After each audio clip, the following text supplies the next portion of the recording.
Yes, Shilpa, we are able to see it. Brilliant. Thank you. Right. So, thank you for the warm welcome again. Me and Prasanna, we are privileged to be here. Of course, this session is not alone brought to you by ISC² Bangalore chapter. It is a coordination between the ISC² Bangalore chapter and the Center of Cyber Safety and Education. It has been created by cybersecurity professionals, many of whom are busy moms and dads who have their own families to protect. So it is more closer to home than we could ever hope for. In this session, we wish to share some risks that are lurking around the internet and tips on what we can do about them.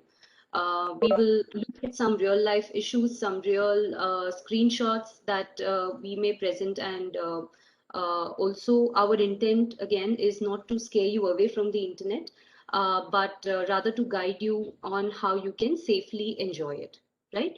So again, welcome to all the parents and grandparents and children if you are listening in.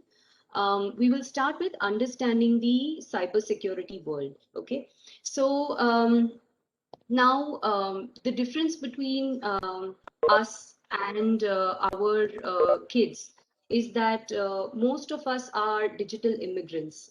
By that, I mean that we got introduced to the digital tech little by little. Initially, we had those big mainframe computers.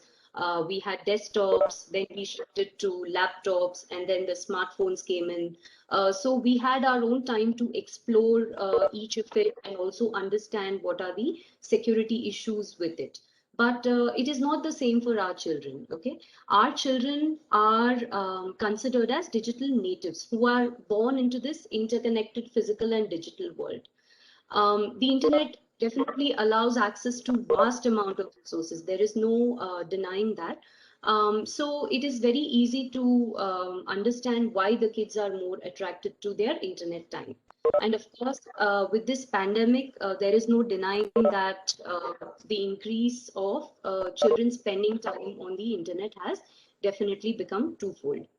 Along with that, there are the internet also creates a platform for criminal activity. So it is a place where anybody can pretend to be anybody they want.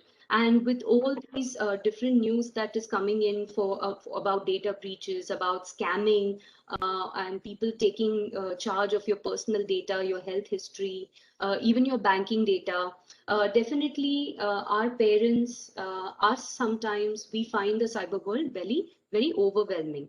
And it sometimes makes it a very hard place to navigate, you know, and understand what are the hidden dangers that we are seeing in every corner of the internet. But so to say, with awareness, that definitely doesn't have to be the case, right? In recent years and now during pandemic, we all acknowledge that there have been many benefits with the internet. So we have families, friends, we're playing games online, things like learning new things, maybe cooking, looking at making different kinds of art, even banking without having to step out, right? So while we need to be knowledgeable of the dangers, we don't have to be fearful if we have all the right information on how we can secure our ourselves and our devices. So what we are going to do through this module is to understand the key areas where we need to be slightly more aware, and then start enjoying the benefits of being online and operating online, right? So starting with a big truth that everybody should sink in is that nothing ever truly disappears from the internet.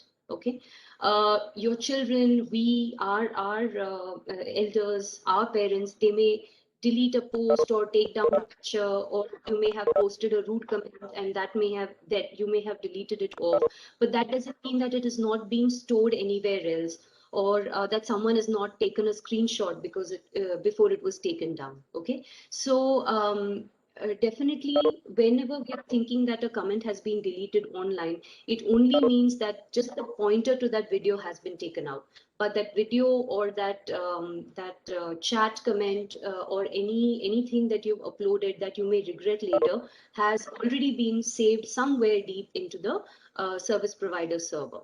Okay, so now we may be thinking what our child may be doing, right? What our child could do that could be so inappropriate. So what we went and did before we did this cybersecurity awareness sessions is that we conducted a survey for children between the standards of 4th and 8th. Okay, and we are going to be throwing quite a lot of statistics to you throughout this presentation so that you understand that this is coming right from the children. Okay, so 30% of the children between the age of 8 and 14, they have admitted to using the internet in a way that they know their parents would not approve of. Okay, so now we begin to wonder what are these things that our kids have access to that we wouldn't approve of, right? So here are some further things. Okay, so we've seen that children chat using webcams with strangers. They end up staying online too late, making poor decisions that may last a lifetime for them, right? By like exchanging personal information online.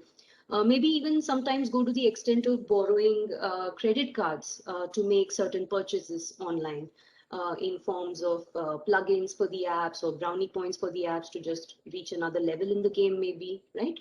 So these situations can be avoided with parental awareness. And now when I say parental awareness, it has to be a continuous, gradual and steady enforcement, because it starts at a period when the children are under extreme team pressure to deliver and please their friends. Okay, so online safety training has to start at a very, very early age. So thanks to the pandemic, we understand that many children are given their first tablet or any interconnected device before they can fully comprehend what kind of power they have in their hands. Many tablet and PC manufacturers, in fact, market their products to kids who are as young as 3 years of age. Okay, so it is very difficult to try and build that solid foundation of cybersecurity, but with steady enforcement and with gradual rules in the house, you will be able to have those conversations with your child. And it will in turn give them the maturity to understand the risks early on. It will also help them to have open conversations with you. And when I say open conversations, we will be seeing a lot of situations in the coming slides where you may think, oh, my child may never share these things with me, right? So that is the reason that at a very early age, we need to start with open conversations with our children about the risks online, so that when actually they fall into some sort of trouble, they will know where to look for. And of course, it goes without saying that you, our care educators, our grandparents, they are the cyber superheroes for them, right? For any instance, if we do not help them, then they are completely stuck. So keep those avenues open, have those conversations at the dinner tables, share your personal experiences. Definitely, we may not have experienced things digitally, but digitally, whatever is happening is, after all, a manifestation of the physical world. So when you are conversing with your child, you can definitely relate some personal experiences so that they understand that you are equally vulnerable to situations as they are. Okay, so these are some facts that we found out from the survey. So every one child out of every two children that we surveyed was on the internet after 10 p.m. on a school night, and that child was not doing homework. You will definitely notice that some of our children, in fact, even I noticed that my teen daughter, she had started to have sleep problems. She was feeling anxious. Some of our kids start getting irritated for no reason and just snap out at anything that we ask of them, right? These are very typical signs that they are completely strained and are logging in unusual early times in the internet.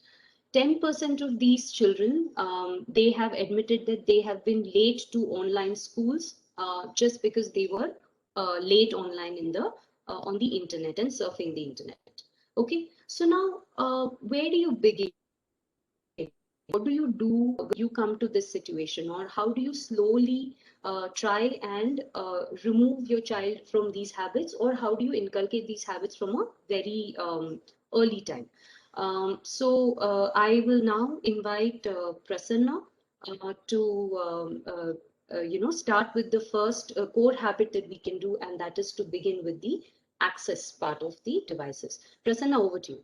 Thanks, Shilpa. Moving on to the next slide.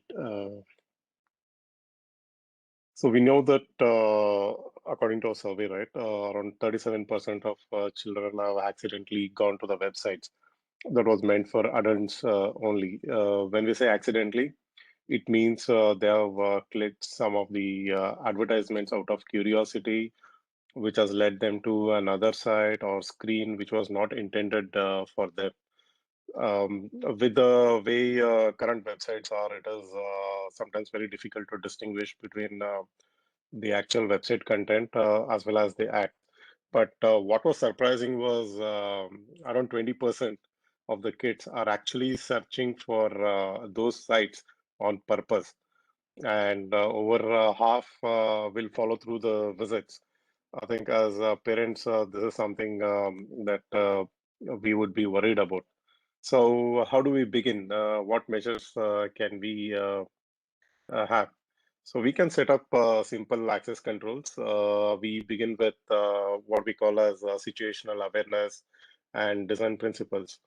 Let's say you can set up centralized charging stations where the kids will have to come and charge all the devices together.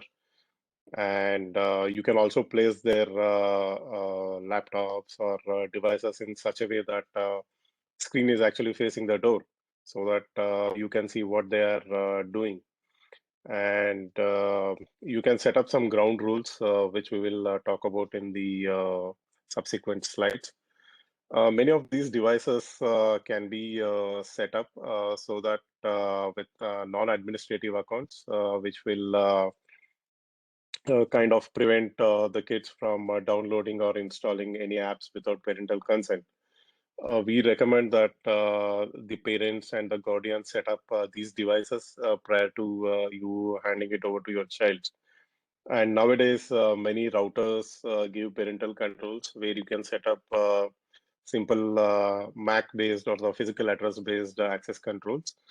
In addition to that, we also have various tools. Like, for example, as listed here, Microsoft has something called as Microsoft Family. Google similarly has Google Family Link for managing all the Android devices. And of course, there is Apple Family Sharing. Just a note of caveat that we at ISC², we do not endorse any products, but these are for informational only. And as a parent, I myself have used a couple of these tools, and this is what I'm trying to share here. First, we'll talk about Google Family Link. The Family Link app from Google, it's basically targeted towards managing all the Android devices like tablets and phones.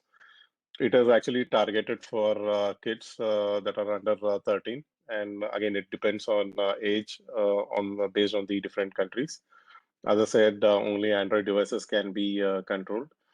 However, as a parent, you can install parental control software on your both iOS as well as Android devices. This is an app-based product.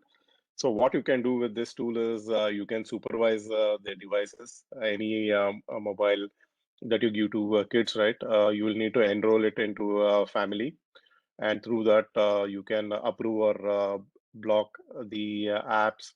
You can set up screen times. You can see which apps is used by the kid, how much time they have spent. You can set daily screen limits. You can even see where the child is based on the GPS locations. You can manage their activity like a web and app activity. You can check their password strength. We have included some screenshots here. For example, here you can see the device and what is the average usage of the device and till what age it is available.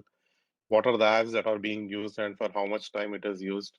Similarly, on the screenshot on the left gives a detailed breakdown of the application that is being used.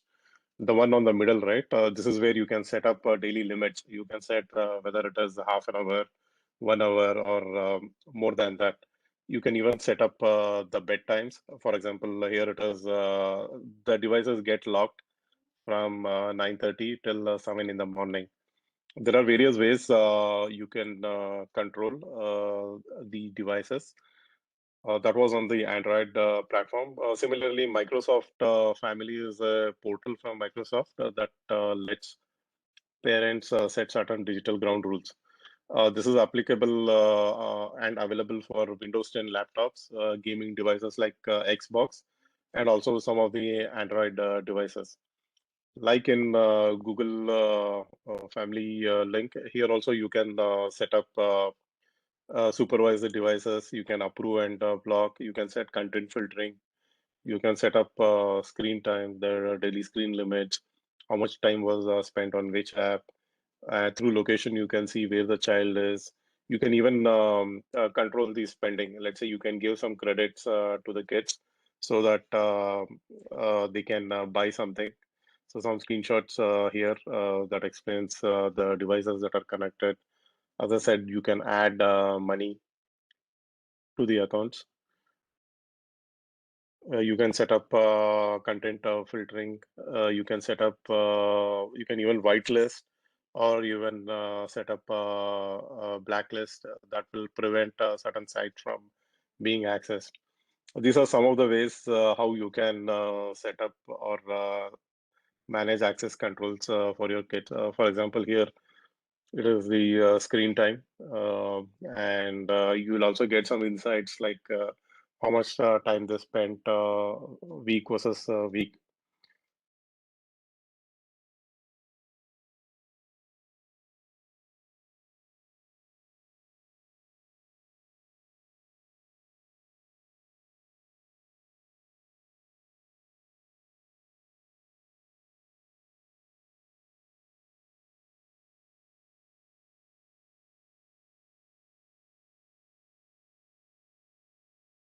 Yeah, this is, as I said, it's a weekly insights. Moving ahead, you can even have GPS controls to see the location. Can we move to the next slide? Yeah, the next one. Yeah, for even greater control, right? We suggest that you create all the passwords for your kids and have the child input it before you, so that this will encourage the child to limit the times they will come and ask you for the passwords. And it will also prove as a deterrent to not install any funny apps. With this controls in place, right, we can now move on to social media. Man is a social animal, and I'm pretty sure you all know the social media icons that are listed here. But again, even on these sites, there is an entry criteria, like they have to be of a certain age. Only then they can access this. So please respect that. You can view the terms and conditions and figure out what is the minimum age that is needed. You can go to the settings and default controls of the websites once you have already given them access. You will have to explain them that what is posted on the internet, it is impossible to remove. You may have heard of Wayback Machines where we can go and archive and see what was there on a particular website. And similarly, people can take screenshots and keep it forever. There's a interesting concept that we have come across. You can have a child-parent internet contract within your home that states what are the responsibilities in using internet for which you provide. Sample can be found at safeandsecureonline.org. We recommend that social media be part of this agreement. Similarly, one important thing you should inculcate in your child is Let your kids know that not to share any type of personal information. This includes age, school, address, phone number, and their full names. It's very similar to meeting a stranger on the street. They wouldn't freely tell a stranger, right? Like what is their, where do they stay, what is their name, what age, etc. So even these information can be misused by the kids. So you should tell children to never post any personal information when they are online, and also encourage them to use an avatar or a alias whenever they are using websites like this. And moving ahead, whenever they post any image, they need to be aware that there is something called as a geotagging, which can actually leak the exact geographical coordinates.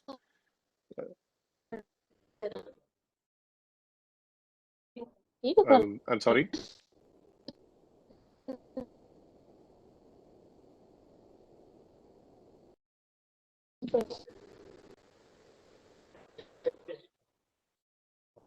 I think you can mute. Okay, all. I'll.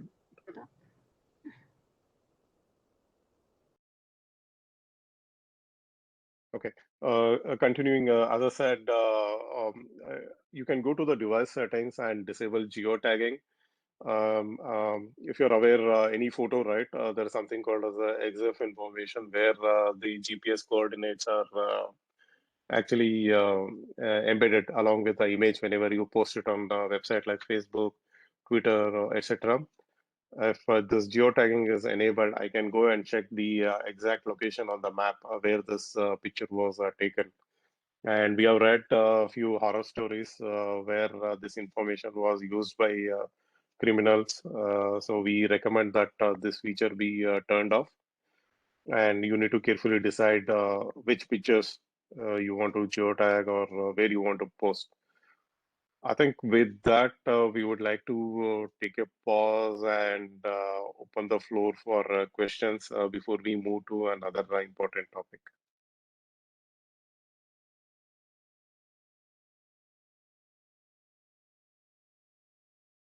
So if there are any questions, we would like to take them now. Participants, you can unmute or put your questions in the chat window. Prasanna, can you tell us more on this geotagging, please? Ashwini here. Yeah, Ashwini. Geotagging is basically whenever you take pictures from your camera, right?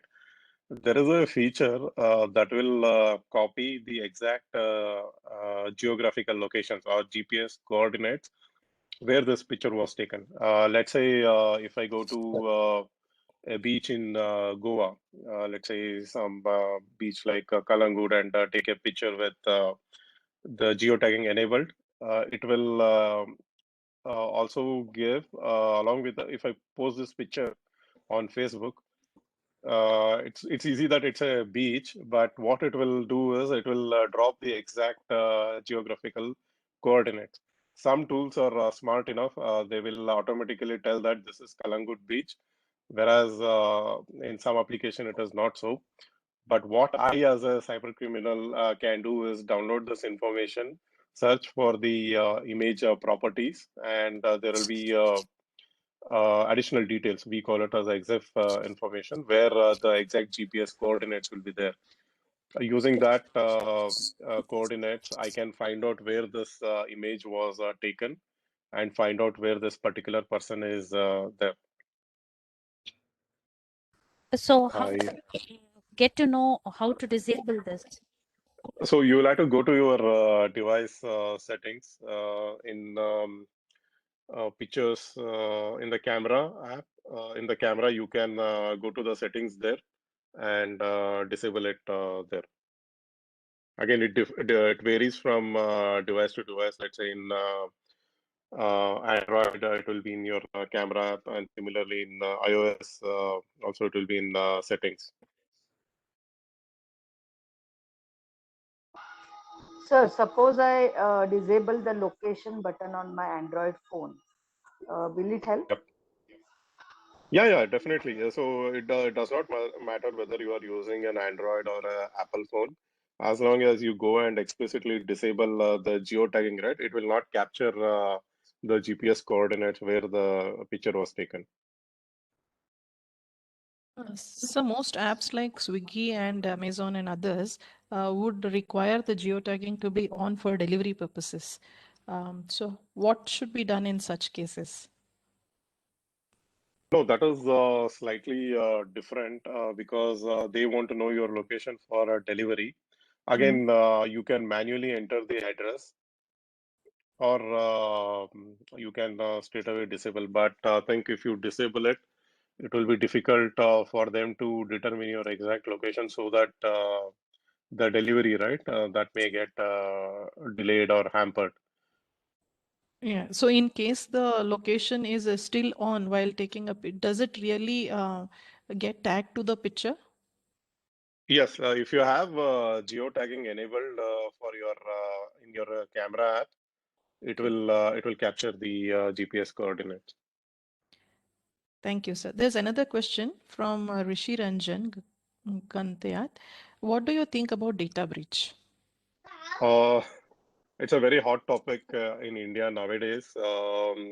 This is actually a broad topic. So when you say data breach, it is on the enterprise side where they have not hardened their systems well enough.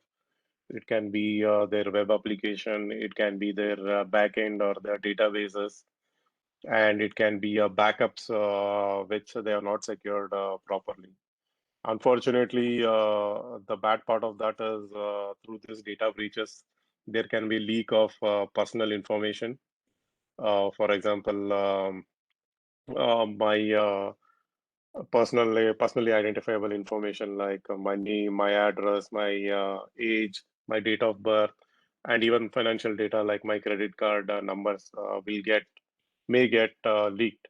That's a serious matter. And in India, we do not have any laws that mandates data breach disclosures, unlike in US countries where we can sue the companies for not taking adequate safeguards.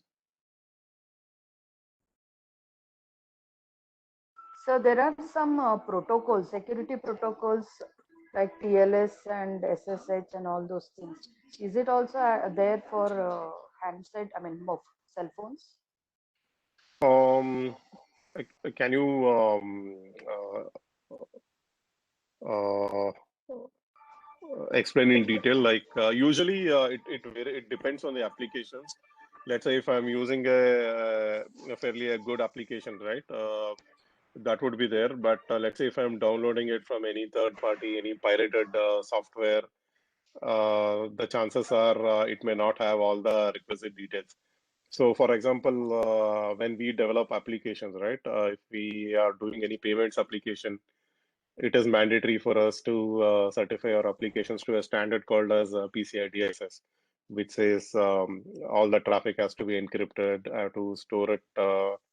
All the financial data has to be encrypted during storage, etc. Again, it varies from sector to sector. It is very stringent in the financial sector and healthcare, not so much in general. Let's say it does not apply to social media, but it's a practice that the companies need to inculcate. So the advice would be to go for HTTPS rather than HTTP. Definitely, whenever yes, definitely. So we have a few slides on this topic. We have like some screenshots how to identify whether a website is safe and secure. We will walk you through this. So there are a Thank few you, sir. questions in the chat window. This is one from Reena ma'am. How Google plays with our location related data, even if permission is not given in privacy settings.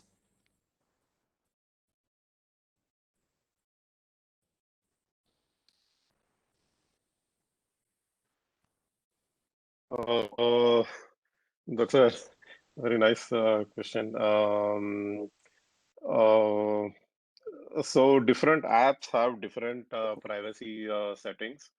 It is not necessary that when you say you're not given your location related data, right?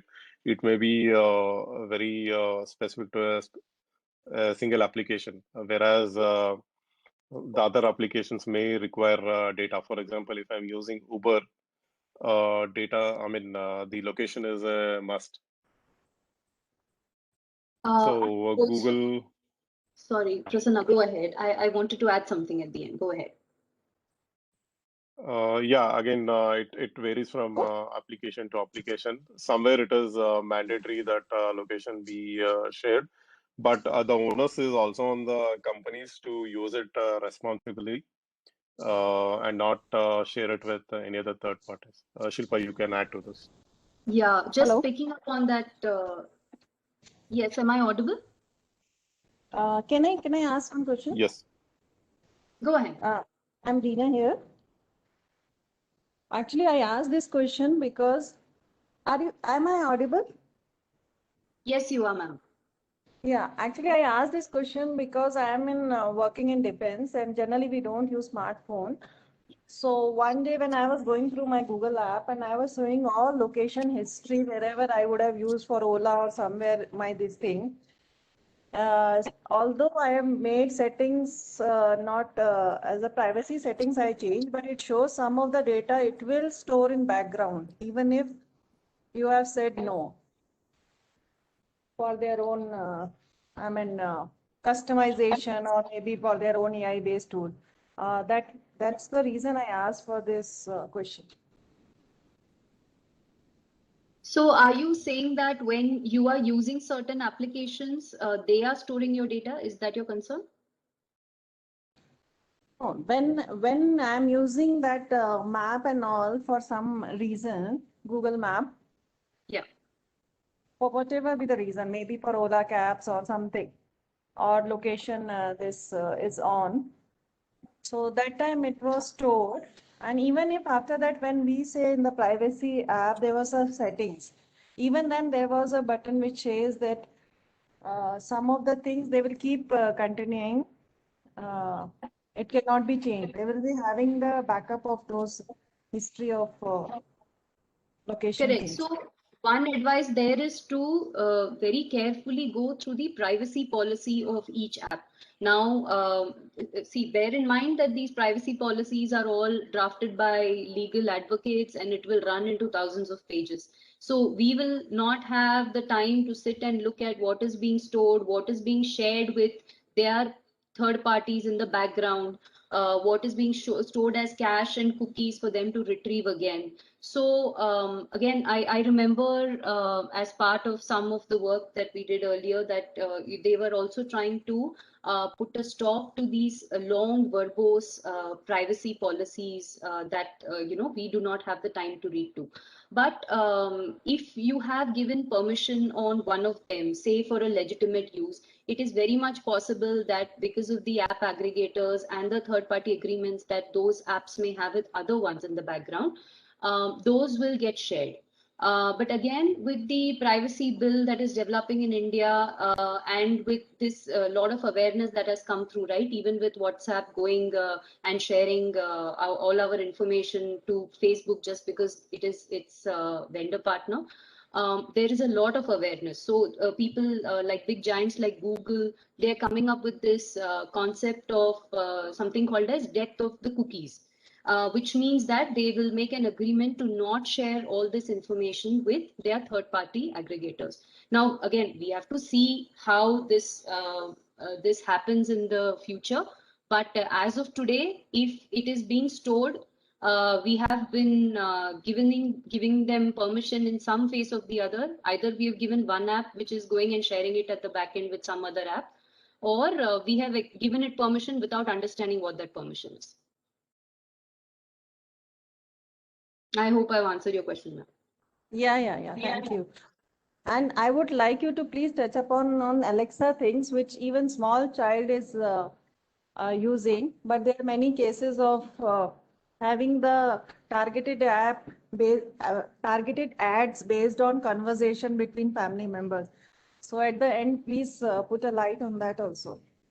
Sure, ma'am. Sure, ma'am. Like I said, it is again, Alexa is belonging to one of those same companies which is having a lot of tie-ups with other third parties. So if you've left your Alexa app on and you are conversing something private, or you're thinking of going to a vacation, please do not be surprised of having the same ads tomorrow on your Facebook page. It is very much a possibility that the devices are listening in because we have allowed them to.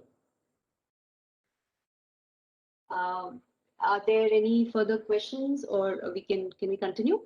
There are a couple of more questions. So I don't know how to take it in terms of time. I'll just quickly go through it. There's one person who was asking for what are the careers in cybersecurity and how he can pursue it. He's in the BTech of he's BTech second semester. You can take this up later in case, or you can address it now. Sure. I think Prasanna would be the right person to do that. We will do a quick time check at the end, Yes. and we'll take it up. Sure. Thank you for that. Okay. There's a few more. There's one more question by Ashwini to please throw some light on the MOU you were talking about in the amongst the family members. So you can take that up also in the end.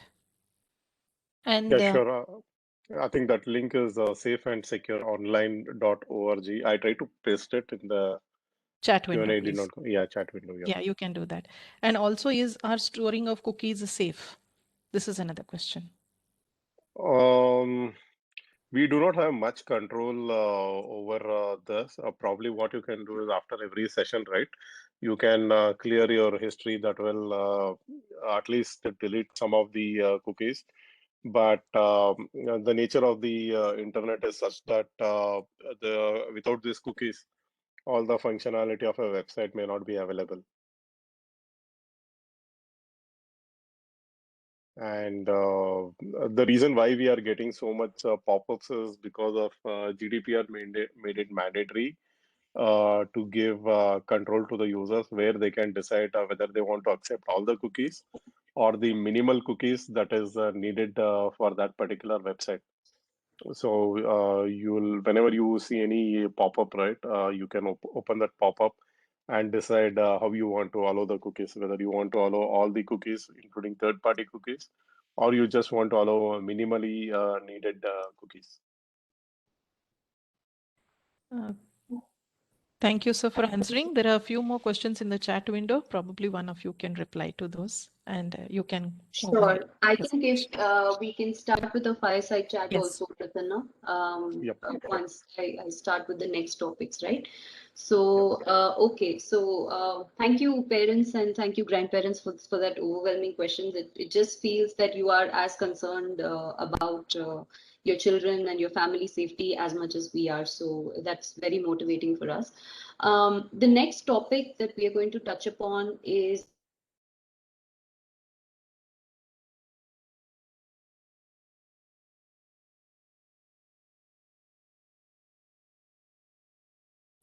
teens. Okay, so it is not uncommon for teens to try and explore at this age. We have seen children taking sexually explicit pictures and sending them through text messages or picture apps under the impression that once the recipient looks at the photo, it will just disappear, or they may delete it, or that is the kind of understanding that they usually set up with the person at the other end. Okay, but the apps do not stop the person from taking a screenshot of the message. And once that picture is online, as we've been telling, it remains online. And if it is still on the recipient's phone, then they can continue to share it with the others. And it goes beyond that, right? Sexting can have serious legal implications also. As you know, child pornography is also a crime. So it can also have legal implications for your child who thinks that this is just an innocent act. So make it very clear, beyond a shadow of doubt, for your children that once it is on the internet, it is there forever. And it has very, very real ability to permanently affect their future, their reputation, and their relationships in the future. right? So that is about sexting. Another sensitive topic that is being talked about world over, but not enough in India, is cyberbullying. So not many of us may know of it, but it is very similar to physical bullying. I'm sure all of us have experienced physical bullying at some point in time in school or colleges, either in terms of bullying or in terms of ragging. Right? We may have been the victims, or we may have been the perpetrators, or we may have seen somebody being the victim. So imagine all of this happening on your phones and on your social media, on the games, on the blogs that you write, hurtful comments, Photoshop videos. And this is for the entire world to see, right? All the derogatory comments that your child must be bullied with. So this is what the children or the online children are facing today. And the problem with, or the main differentiator between cyberbullying and physical bullying is, with physical bullying, you can leave everything at the school and come back, but cyberbullying just follows you through that front door. Okay, it comes with you and follows you with every online activity that you do. It not only impacts you mentally, but it impacts you physically in a lot of activities that you do, right? So children, and particularly teens, they may not have the same sense of value of life that we have. You may have seen a lot of news. In fact, there was a very recent one where a child had taken his own life over a game which is called as PUBG. I think it's a very famous game. There was another one where two children got into a very serious fight over winning a game online, right? But unfortunately, there is a lot of tolerance in our society to cyberbullying. We just dismiss off the topic when our child exhibits any type of abnormalities because of a cyberbullying issue. So what we need to do is, we need to, again, I'm going back to the basics, that we need to allow them the channel to confide things in us, okay? Whether we are a victim or we are being victimized, cyberbullying should definitely be reported. We've seen that as soon as there is a physical intervention or there is a parental intervention, right, the cyberbullying kind of becomes a deterrent. Children generally back off, okay? But if there are very, very adamant cyberbullies, then of course we will need to take one step ahead and kind of intervene with by reporting to the authorities. And of course, if your child is the perpetrator, of course, we'll have to talk about both angles. Your child may be the victim or the perpetrator. We need to be very clear that just because you're anonymous and you just have an avatar and nobody can trace you back, that is not an excuse to say things to people. If you would generally not say anything to them in face, you may not say those things to them online as well. Okay, so the last thing is, if your child is facing it, or if your child is seeing that somebody else is a victim, what should they do? Okay, so they should definitely first reach out to their parents, and if the parents can act as a deterrent and intervene, that will be the best step. However, if that is not going ahead, there are a couple of things that we can do, right? One of them is to block the ID and stop conversing immediately. And second is to report it to the authorities. So your Facebook, your Google, any online chat or game rooms have these report buttons where you can go and report these issues. And I personally have reported matters in Facebook, and I've seen that people do get back to you from the Facebook community if there are enough complaints about the kind of post or the kind of derogatory remark. Now, I want to also cover what if all of this doesn't work, right? I also want to touch upon the law aspect of it in India. So, unfortunately, there is no explicit cyber law in India. We cover cyber law under the IT, there is the Information Technology Act, and a small section of that handles the cyber law in India, although it is not fully developed. Also, there are no specific provisions to give punishment to cyberbullies. even though there are some sections under the law, which is 66E and 67 of IT Act, and that together with section 507 of the Indian Penal Code, they talk about punitive or imprisonment I mean, the handouts are imprisonment or punitive damages if anybody receives criminal intimidation by way of an anonymous communication, or somebody is trying to violate privacy of somebody online, then these things are covered under the 66E and 67 section of IT Act. And the person, if they are proved guilty, then they can be punished for up to 3 years of imprisonment, or they can be charged around a fine of up to 3 lakhs. But then we've seen that the burden of proof is on the complainant, because the internet is a very lucid world, right? Often the crime that is happening online, it cannot be proved a lot, and the guilty often goes scot-free. So one question I'm sure all of you may have is, why are school students being exempted, right? Why are they not being charged with this? I think the answer to that is children are juveniles, right, in our country, and they are protected or treated differently under the Juvenile Justice Act. So because of which the punishments are not as harsh as it would be with a adult.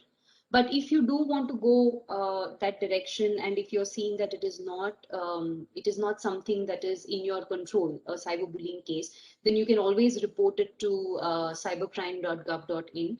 And of course, with that goes the saying that you need to hire a very good cybercrime lawyer for further advice. But when you detect these signs in your child, and the next slide will show you what kind of signs you may see in your child: anger, depression, frustration, right?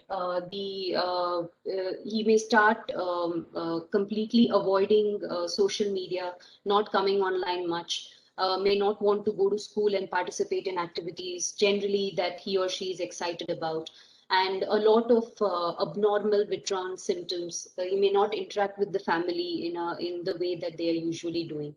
So when you see all this, definitely intervene, ask those difficult questions, and then, like I said, save those, and if it is found that this is a cyberbullying case, save those chats, save those talks of cyberbullying instances, and immediately block the perpetrator from chat, and then go ahead and report it to the online authorities or the school authorities, whichever the medium of cyberbullying is. With that, generally, we have seen that most of the cyberbullying cases are tackled. Okay. Now, we will go to another section, which is, I think, that has become a very prominent feature of the pandemic time, which is gaming. Okay. So, so when I see this image, right, I'm reminded of those games that we used to play on our PSUs with those cassettes and those harmless Marios and Contraband. I'm sure all of you have played that during your summer vacations, right, with the joysticks and the shooting ducks. But unfortunately, this is not the gaming world that our children are into. Okay, our children are into a very different gaming world. It contains violence, it contains murder, nudity, prostitution, and what is worse is they are playing it online with complete strangers who may or may not be what they tell us they are. Okay, so from the gaming perspective, these are the statistics that we found. Almost 50% of the children that we went and asked admitted to playing violent online games. Okay, that's a big number for violent online games. So what can we do, right? What can make today's games approachable for the kids? Okay, so today's kids can play games pretty much on any device, right? First they were desktops, and now you can play it on your mobile phone, if not your laptop, or the iPads are there. And every game today is coming with some online functionality of social networking, or some sort of microtransactions in terms of game currencies. So Because of that, it has become a very habit-forming issue, and it leads in general to long hours on the online, and that is leading to more risks of cyber threats. So how our kids can participate, right, safely? One topic I want to touch about before advising on the game is a topic called social engineering. Now, I'm sure that all of us, we've also had social engineering awareness, and we've learned about it here and there. For kids, whenever you want to explain social engineering, it is as simple as saying that people aren't always who they say they are, and that is especially online. So whenever we get cozy with somebody online, a stranger online, please instruct them to again not provide personal information, especially their passwords. We see that kids get very competitive during games. If somebody offers, oh, I know it's a tough game, let me clear this game level for you, then our kids will happily surrender the password, right? So these things we have to educate them and say that they are not supposed to do these things. And also for some games, I'm not vouching for all the games, but for some games you can turn off all these social interaction features. You can bar the chatting window, and that are some areas where you can make your children safe. Also, I am very much aware, of course, I also have a teen daughter, so I'm very much aware that just barring game rooms is not going to help. So one advice you can give your children is to set up private chats, like they can play with all their friends online in a private game room. So that makes even the conversations with the games fun. They are protected by a private game room privacy, and nobody can come in unless they themselves allow that stranger to come in. So that will be a fun interaction online, and you can be ensured of their privacy as well. So now we will go to how we can restrict them from looking at or downloading games which are not for their age. Okay, so game ratings with 17 plus usually are violent, and they have sexual material as well. So every app store, be it a Google or an iOS, and even the video games or PSUs, they come with game ratings, and they do mention what kind of content is there. So using the apps like which Prasanna mentioned, right, the family time apps in Google and Microsoft, you can actually prevent your child from downloading applications without your consent. And when I meant applications, it can be gaming applications as well. So you can set up approval methods. Your child can actually send an approval to download a certain game. You can look it up, and I will show you how we can look up certain ratings. And then you can decide whether that is appropriate for your child to be playing and downloading. Also, app developers build games that allow the child to spend real money for game perks or game currency. So things like 5 brownie stars at so much rupees will allow you to accelerate your growth on the game, or it will help you get a special power.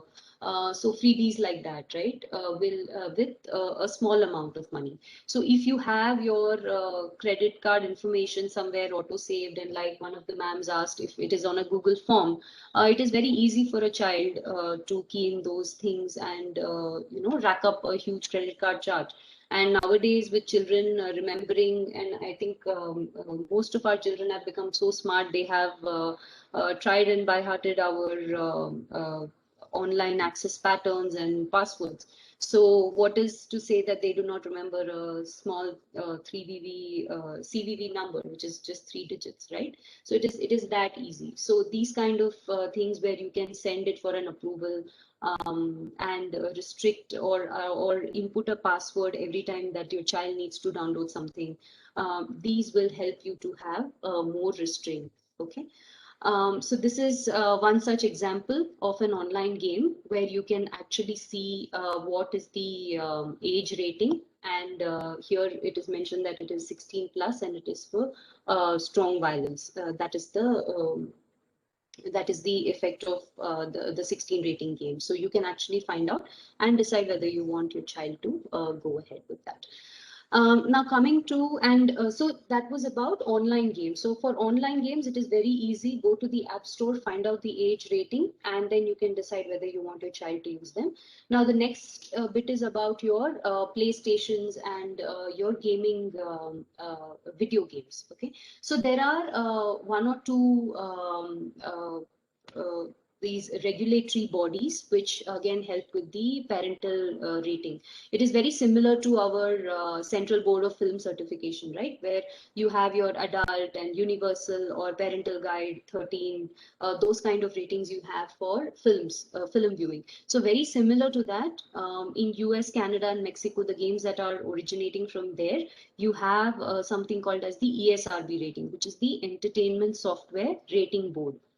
And this will kind of not only enforce the industry adopted advertising guidelines. Okay, it will also enable you to make the right decision on whether your child can do it, download these things, or or play them online. So industry adopted advertising guidelines will also ensure what are the kind of advertisements can be bumped into such, I mean, according to the rating, it can decide what kind of advertising can be done for these kids. But there is a caveat, okay? So the ratings will not take into account the kind of community of players that will be playing each game. So for example, it may be a very popular game. It could be a team-based game. But based on the content, the people who are logging into the community could be either teens or they could be adults. So there is really no way of stopping the kind of conversations that may happen in those chat rooms. Okay, so that is one flaw of knowing this. So again, the guidance would be whenever they are playing games, they're playing games online, make sure that the devices are pointed to you, and do check in sometimes. Like when your children have other friends coming in, you do check in and see what they're up to, right? So similarly, when they're playing online games, do check in and have those conversations with them to understand whether something did come up.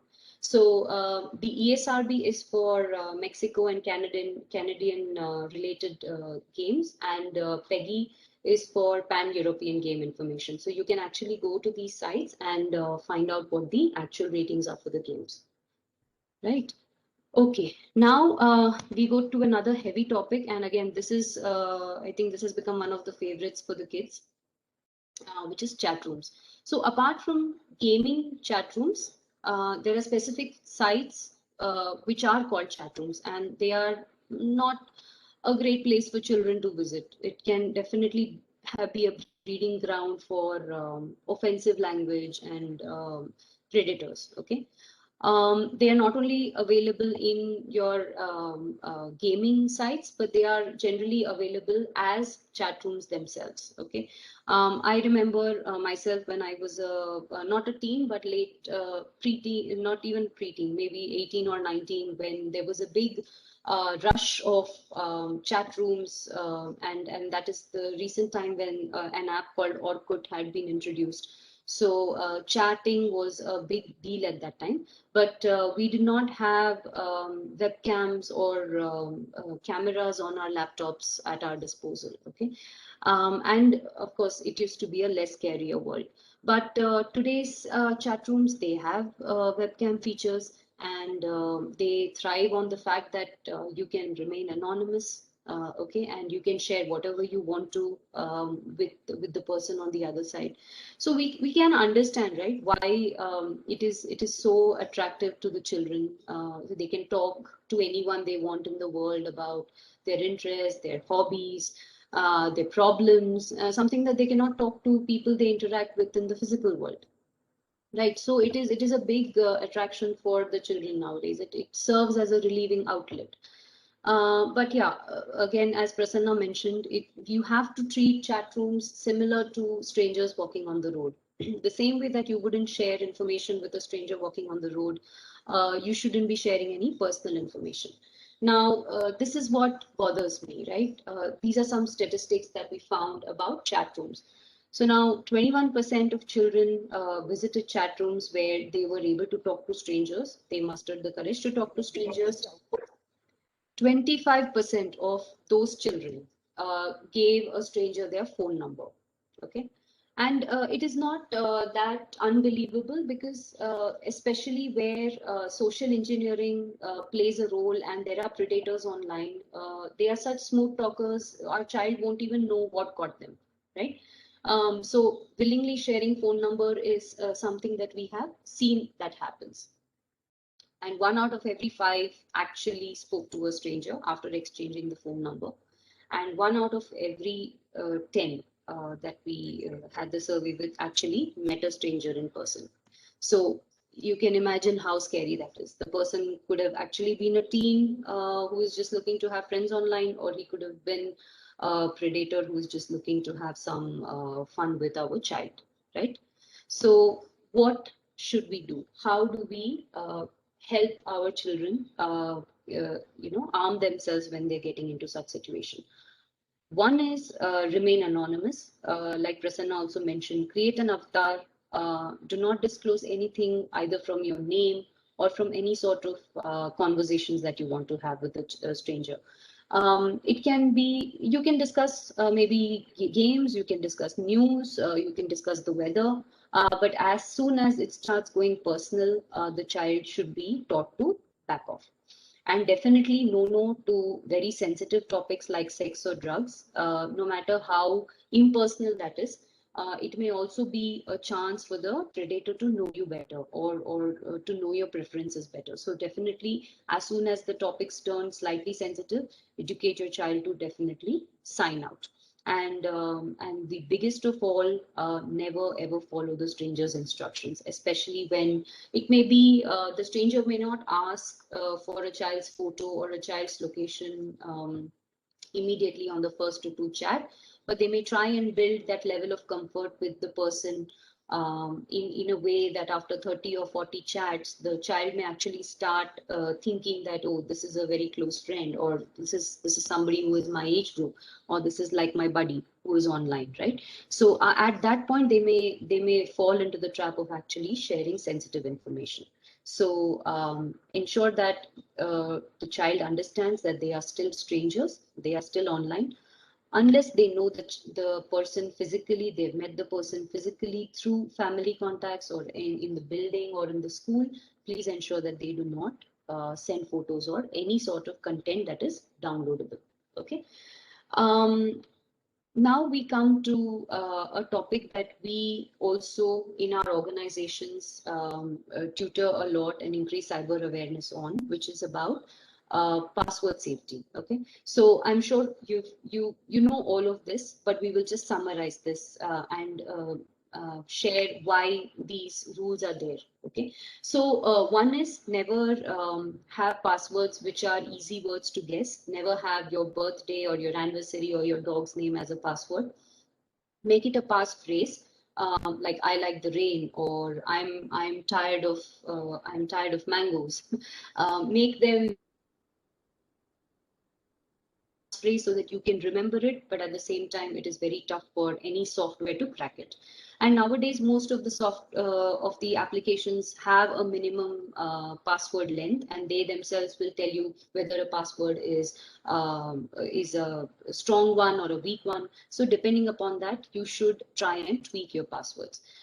Commonly used passwords are very easy to hack. If one of the passwords is hacked, then be sure that your other accounts where you have common login names, they will also be tried using the same password, and who knows then what the damage is, right? So make sure that you do not use common passwords for each and everything. And this is the next point is especially for our grandparents. If they wish to store the passwords, one is an online option. There are password walls and password managers which will help you to store the password. All you need to remember is the master key, which is the lock-in password. And they are encrypted. So even if somebody does land on this account of yours, they will not be able to see or utilize any of the passwords that you've saved. Or still a very good practice is to keep a very small physical diary where you actually note down these passwords.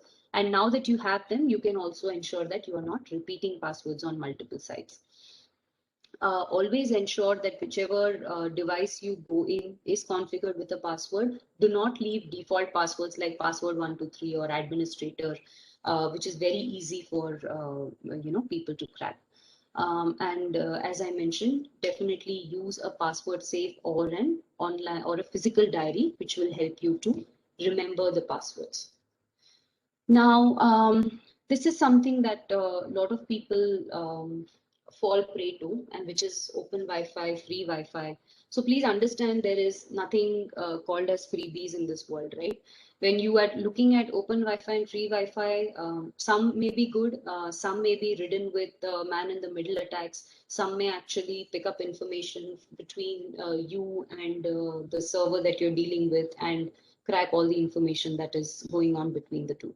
So make sure that whenever you are in a public place, be it a cafe coffee day or the airport, do not connect to any website that requires you to transact sensitive information, like your login information, your banking, your health information, even your emails. I don't even look at my emails when I'm in these freebies.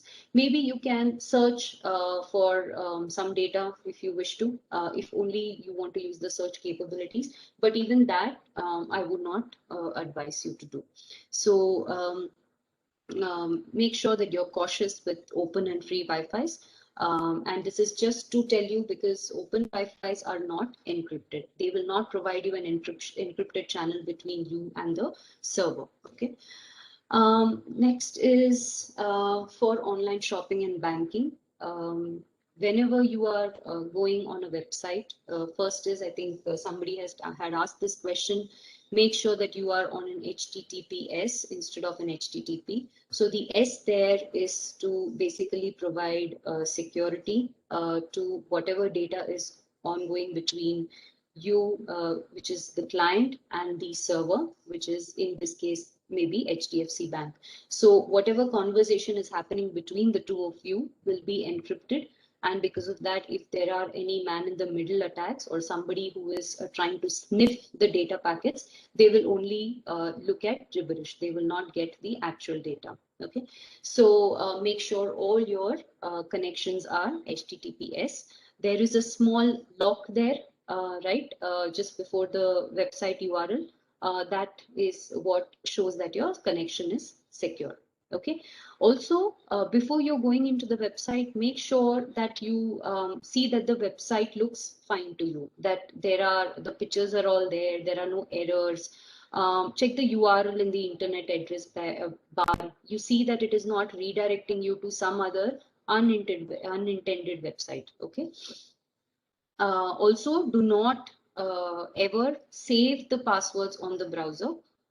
Again, for the similar discussion that we had on the cache, try and keep a separate diary for it. Okay. So after this, I think we will go to the next topic where Prasanna will pick it up for us. We will start with other common topics that is across the board for parents, for teens, and for our grandparents. So Prasanna, over to you for the next set of topics. Thanks, Shilpa. Okay, so does anyone know what is the full form of worm or a virus?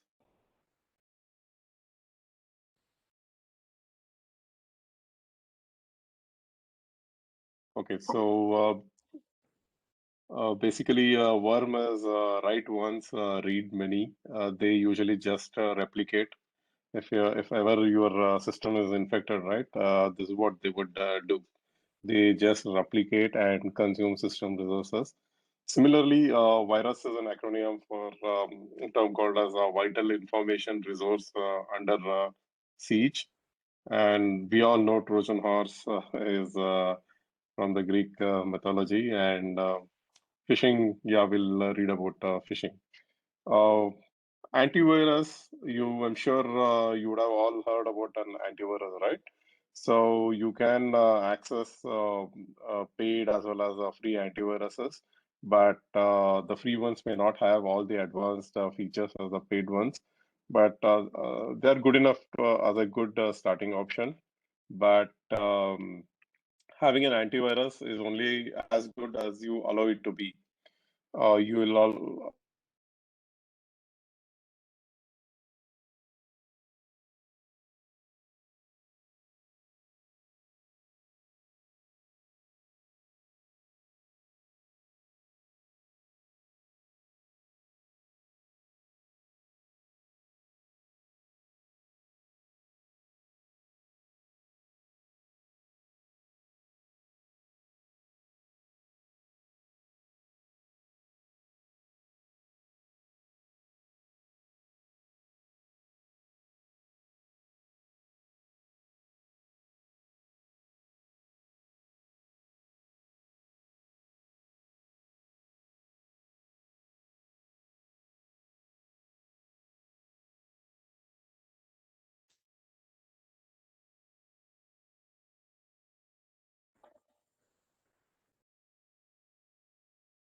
I'm not able to hear anything.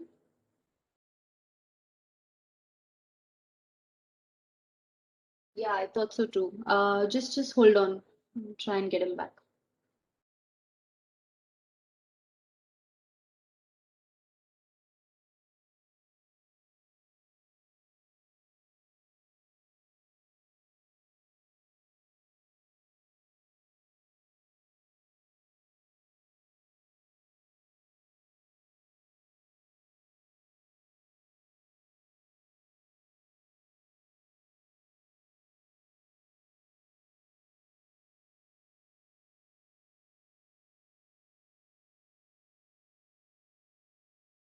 hello. Yeah, hi Prasanna. We Yeah, lost you. so yeah, I'm sorry about that. Um, so I was in this slide about antivirus. Yeah. So since while we are on the subject of visiting online websites, right, we must also talk about potential downloads. It is very inevitable that not only us, our parents or our kids, they will try to download something. It can be a simple picture for their project or a game. So it is very essential that whatever items we download are scanned. And how do we scan them is using an antivirus. So as a parent, we should have ability to install antivirus on all the computers. And we also have to educate our kids, like whenever, let's say, they plug any USB devices that they would have taken from their friends, etc., that be scanned. It is very essential because it is a basic thing, and we in security we call it as secure by design or layered defense mechanism. And one of the first layers of defense is antivirus, and it has to be up to date along with your operating system patches. And as we said, whenever when uploading antivirus or any other software, right, involve your kids so that they understand what is protecting them when they are online. It may be a good idea to correlate this story or a situation so that smaller kids can understand. It is like protecting your castle with a moat. A moat is something that is dug across the castle and filled with water so that people cannot enter the castle easily. And here we talk about some of the basic precautions. Teach not only your kids, even the elders, that they should not continue to visit a site whenever they see a warning pop up that the certificate has expired. And updating the operating system on computer or mobile device is very important. I'm sure we use various browsers, right? So it is essential they are up to date as and when any patches are released. Here we have some screenshots. So these are warning signs. Ma'am asked about how to check whether a site is secured or not.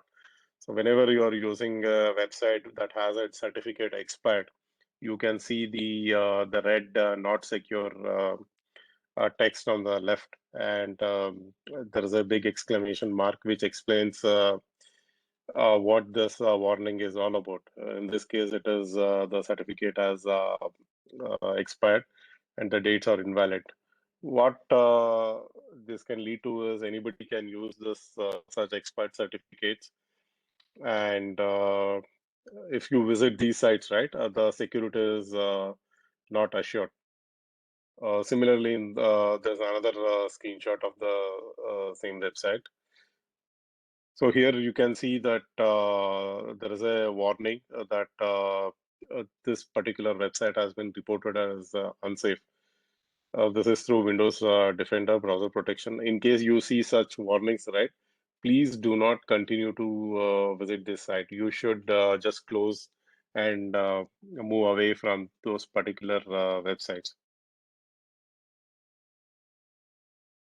Now we talk about scams. I'm sure every one of you would have received an email or a greeting card where you would have received some money or some free gifts, etc. Right? There are various scams. We'll quickly go through each of them. The e-card scams are you might get a message via an email, a text, or a social media private message telling you that someone sent you an e-card and asking you to click on the link.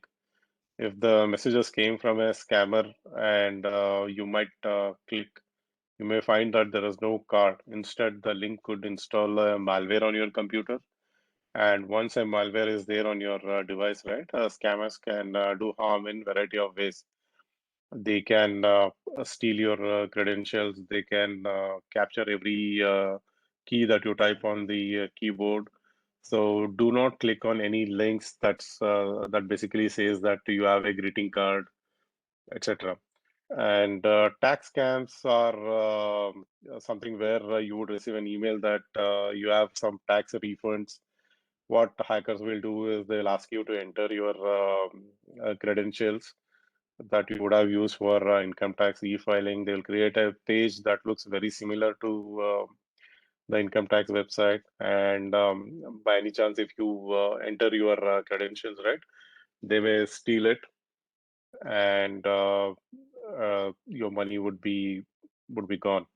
Similarly, there are other scams like romance scams, where they say that they are very far away and they would like to chat with you, and their profile seems to be too good to be true. And they will have this nice and fancy photos. They will ask you to come online.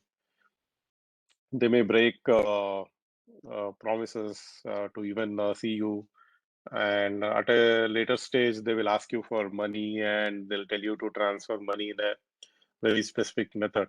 This is something that has happened over the time we have read about these type of cyber crimes. So just be wary of somebody trying to tell you that you look smart or you look great, especially the strangers. Similarly, you would have received even telephone calls and emails that you have won this prize, and to transfer this prize, there will be a small charge that you would have to pay for courier or shipping. Just stay away from that. And I'm sure you would have heard of this investments, or what we call as Nigerian 420 scams, where somebody wants to transfer you certain amount of money, and they trust only you. So don't fall into such scams. Anything that is free and that tells you that you're going to get any gift on the internet is surely a scam.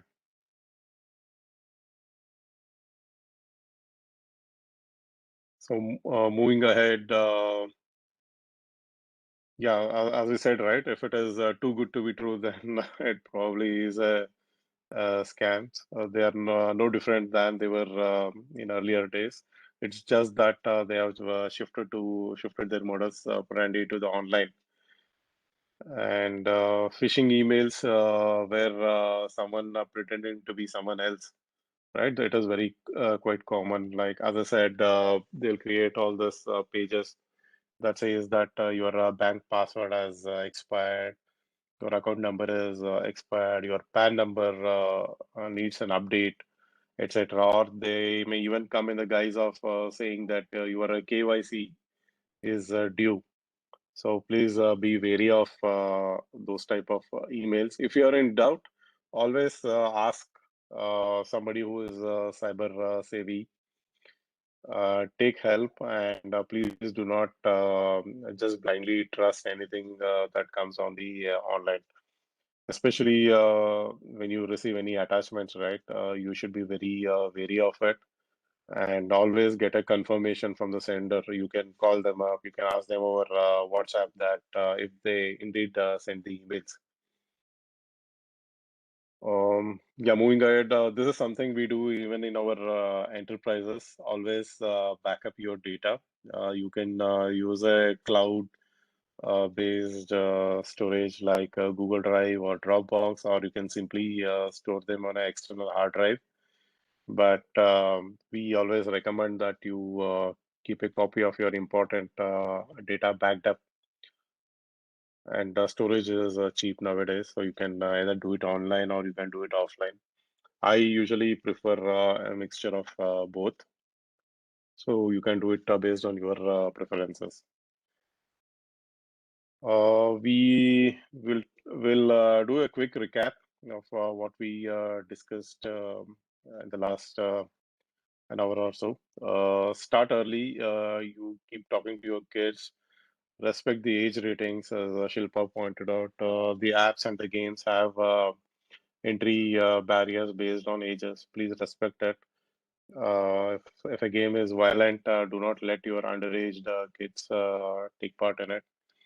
You understand the importance of passwords and privacy. I did see a lot of questions, which is very good. It is an indication that you are taking your privacy seriously. Continue with that. We'll try to help you as much as we can. Use access controls. We talked about various tools like Family Link, family sharing, etc. We also discussed about disabling geotagging. So please protect your identity and location. You can disable geotagging in your camera, and also various apps, unless it is mandatorily needed, you can disable that. You can explain the sexting and the consequences of it to your kids.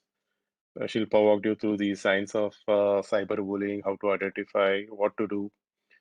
And we also talked about antiviruses, protecting, updating, and taking a backup. Most importantly, monitor the behavior and have an open communication channel with your kids. That is the most important of it all. Shilpa, would you like to take it from here? Sure, absolutely.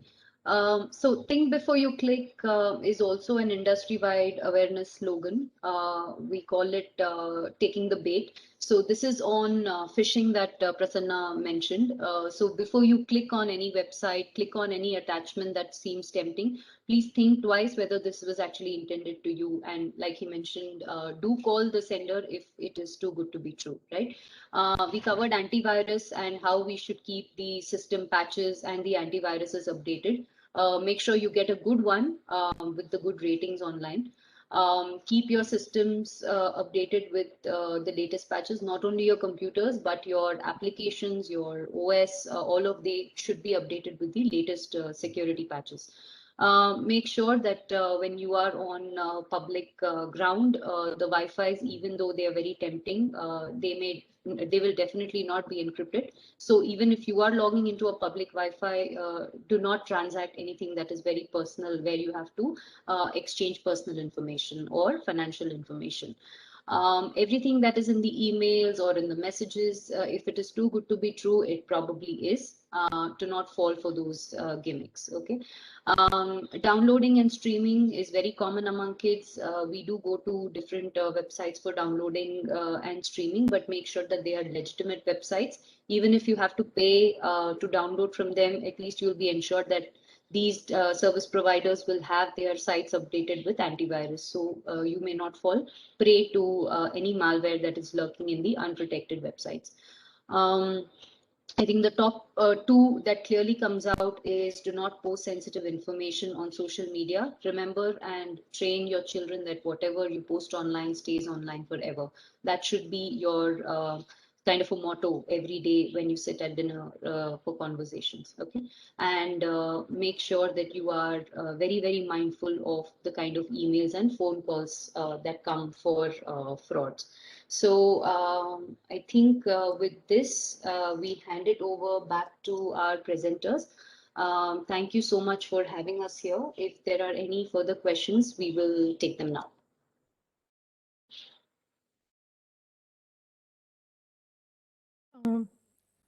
Thank you, Shilpa and Prasanna, for that excellent presentation.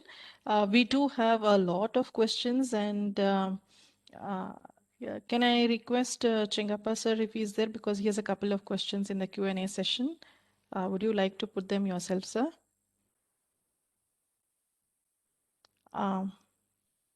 Okay, quickly, I will just read out the questions which are there from Mr. Chengappa.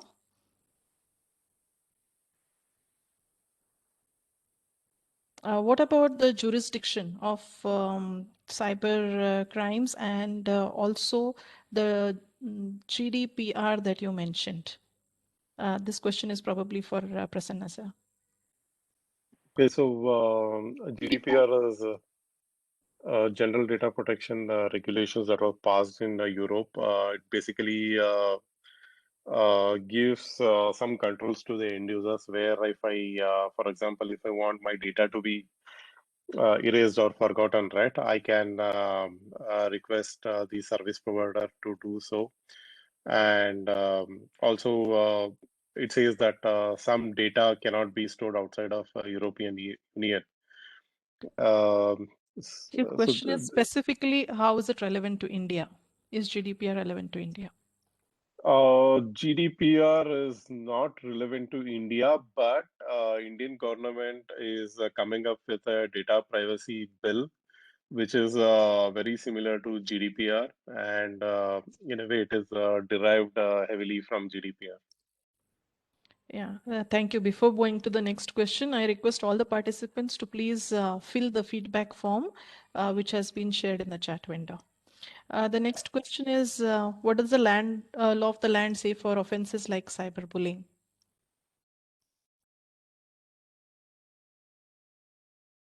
Shilpa, you want to take that? Yeah. So like I covered in the presentation as well, right now, cyberbullying Hello, law. Shilpa. So I think you have answered this. So this was question much before you sharing those things. However, I have one last question from my side. So just wanted to know if is there any cases which demonstrates the importance of having cyber law on cyber crimes within the national jurisdictions across the countries? Say sometime hacker sitting somewhere around the world would cause some virus which would be impacted worldwide. To take an instance, the love virus which caused a havoc last year. So, what would be your take on cases like that? Because it is not only impacting that particular nation, but it also creates a havoc worldwide. Correct. So, although I'm not fully equipped to answer this, I will answer it in one section of it. So, like Prasanna mentioned, our privacy bill is not out yet, and all of this is termed as intrusion of privacy. Okay. So while we say data hacks or data breach, they are all taking away information. And the way that in European GDPR, the way that the rights of the citizen, the European citizen, is protected under the law. Similarly, the law in India is still to be passed. It is still at the table and it has not been approved. It has been more than 2 years now that our PDPB, which is the Privacy Data Protection Bill of India, is yet to come on board. I think the last update that we had are there were roughly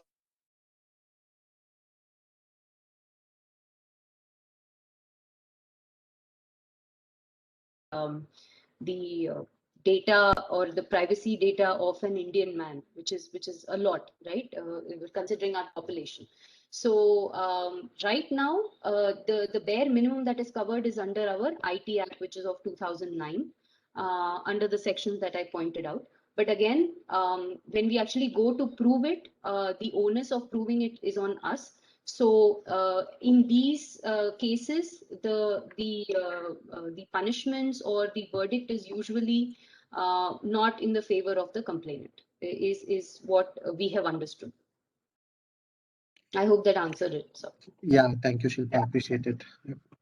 And to add to your question, right, about hacker sitting somewhere, unfortunately, I don't think we have any extradition treaty that relates to computer crimes, whereas similar agreement is there between US and Europe, where if a hacker sitting in Europe causes any damage, right, he can be extradited to US. Similar extradition treaty, I don't think India has signed with anyone.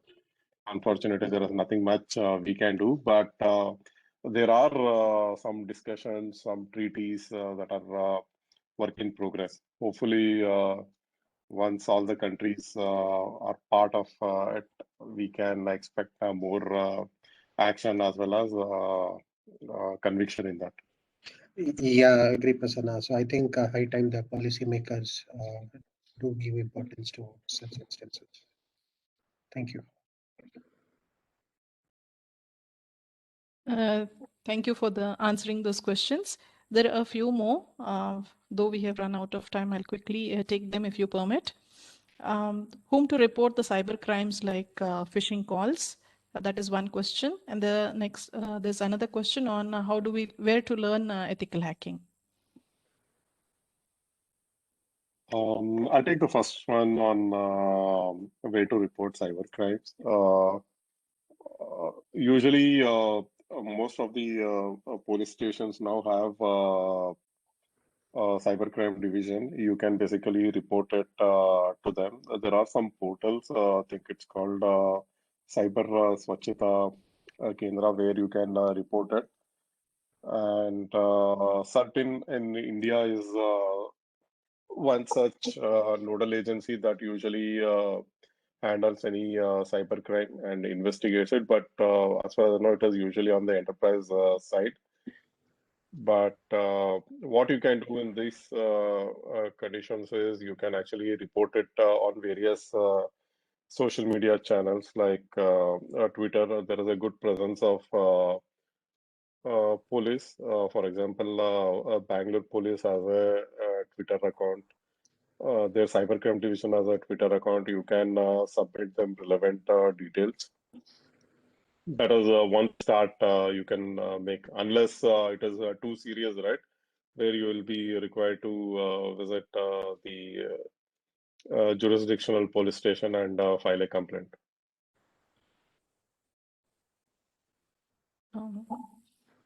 Would you like to take the question, anyone, and where how do you learn ethical hacking? Yeah, so Prasanna, I'll give the bookish knowledge of it, and I'm sure many of my cyber profession, people in my community are certified ethical hackers. So there is a certification that the EC Council provides. It is called CEH, which is Certified Ethical Hacker. It is some I'm not sure, it is some more than $1,000 worth of certification, and you need to keep renewing it. So this will kind of help you in your career towards being on the red teams of organizations. Does that answer your question? I think so. This question came from a student probably. I think we have a couple of more questions, but more or less they have been answered either through your presentation or through yes. Yeah. Hello. Hello. Yeah, Yash speaking. I ask few questions. Okay, please go ahead. Yes. You want to repeat your question, Yash? Yeah, it is very long question. Very long question. Yeah, okay, fine. Okay. I think I've shortened it and inquired. Thank you. Okay. So if you all permit me, we will come to the end of this very excellent session on cyber awareness, both for parents as well as senior citizens. Can I repeat the question if I want? It is not shorted. You want to repeat it? Yeah, Prasanna sir, I wanted to talk to you. Please go ahead, Yash. Yeah, I have done certification in cyber security like CH and CCI security, but I want to go deep in this world and career in this field. What I would, because in my college there is no scope of it. That is why I'm from Dayanand Sagar University, Kudlu Gate, Okay, Bangalore. what probably you can do is explore if there are any internships opportunity in any of the companies. Also, there are portals like Bugcrowd and HackerOne, which actually allows people to which have in a way crowdsourced the ethical hacking. You might have heard of bug bounty hunting. Yes, sir. Probably you can enroll in these websites. Many companies allow hackers to pen test their application or do security testing of their applications. You can read the reports that are already made public there. That will give you an understanding of how the applications are designed, what are the vulnerabilities, and how it is patched. Probably that will give you an idea and a good start. And Yes. then you can, as I said, right, you can explore if there are No, sir, I any wanted companies. to go masters in this field only. That is why I talked to sir, talking to you. Okay, I think there are a few universities, not sure in India, but in UK and US, where they offer a master's program in cyber security. Okay. I have written paper also regarding this, sir. Oxford College, ICC/BDC conference in first year itself, sir. Okay. That is why I told you, sir. Yeah. Thank you, sir. Thank you, Yash, for that question, and thank you, Prasanna, for patiently answering that question. I think due to paucity of time, we will have to close the question answer sessions. It is indeed a privilege to also be proposing the vote of thanks for today's program. And from the bottom of my heart, I thank Shilpa Iyer, British Telecom, and Prasanna from Navi Technologies with their cumulative 30 years of experience and as warriors on the cybersecurity frontiers, and also being members of the organization of ISC². They have done an excellent job in presenting their research, which they have gathered through inquiring with so many students. We are very, very grateful to you, Prasanna and Shilpa, for having shared with us all your experiences in cybersecurity. Thank you very much, both of you. My thanks are something, Ashwini? No, madam, please continue. Yeah. My thanks are due to the chair of WIE Bangalore section, Anandi ma'am, for her consistent and persistent motivation and guidance in having conducted this program. She is such an efficient and a cool leader to work with. Thanks to Jayasudha and Ashwini for handling the pre-program and in-program functionality and all the logistics so very perfectly.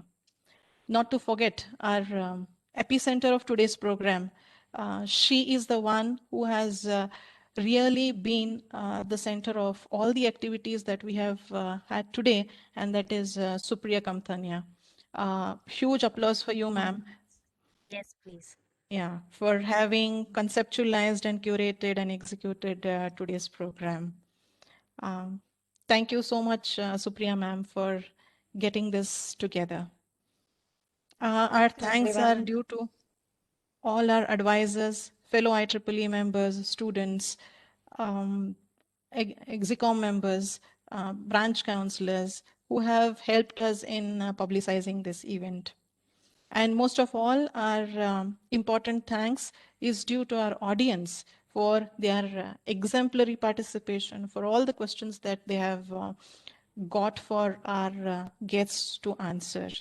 And on this note, I wish you a very safe cyber setting, and also please stay safe at your home and stay blessed. It is a request from all of us to please take a photograph.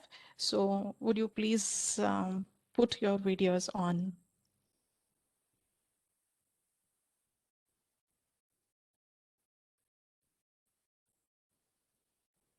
Would it be safe?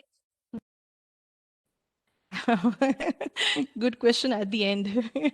Would it be safe? Yeah, that's such a wonderful screen with all the hosts, the participants, and the presenters. Thank you very much, all of you. I will be the one to take at least one photograph for my, yes. Many thanks to you, to Veena Madam, for putting together this event, as well as Ms. Shilpa and Prasanna. Yeah, thank you so much, Ashwini. But a huge applause should be for Prasanna and Shilpa. Thank you so much. And thank you, everyone. Happy to be here and share our thoughts. Thank you. Yeah, thanks, thank ma'am. you. It was a pleasure being here, and thanks for giving us an opportunity to share our learnings. Thank you very much, sir. Prasanna and Shilpa, wonderful presentation, very informative. And thanks to Veena and also Supriya for organizing and coordinating this event. Thanks to Ashwini and also Jayasudha. Thank you very much. We would like Supriya, if she is here, to please say a few words at least. Yes, Supriya, please. Hi everyone, and thank you so much to the V team and the ISC² team, and Prasanna. I can't thank you enough because this was like a long time pending also, but the way you have delivered is like way too easy to understand, and so much thanks to you. Thank you, Supriya, and I'm happy that you approached us. Thanks to all of you, and over to Jayasudha, please.